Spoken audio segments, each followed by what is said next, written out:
Piling pa itapos kalibutan guys, no? Doon natin COVID. Pag human sa COVID, doon na si Bagyo guys. Yung human sa Bagyo guys, doon na yung nagpakita o mga milagro. Kung inyo nakita sa social media guys, doon na yung mga santos na lihok. Doon na yung santos na sayaw. Grabe na kayo pagkita mo guys. Mutumo sa dili guys. Dili sa amo, doon na sinita mo dili. O sa kabutang na nilihok guys. Ambot ko si pangalim mo tanga. Pero kung ipakita ninyo. Oh? Talo guys. Oh? Ako na siyang gipatong ha, sa bangko. Kini guys, wala siya kinabuhi. Pero mulihok siya guys. Ha? Atong tisingan guys. Atong siyang orasyonan. Okay. Orasyon sikot niyo. Ikaw mulihok. Lihok.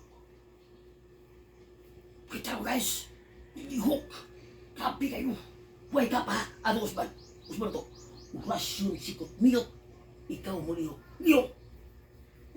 Lihok. Lihok guys. Lihok. Lihok. Punong. Wah, punong. Bang guys. Ato masayaw. Usman to. Okay. Potang.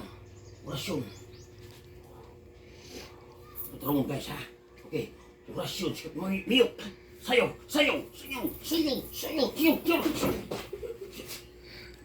Masih kayak klaro eh. Talo magbira. Oh, ganun. Uy.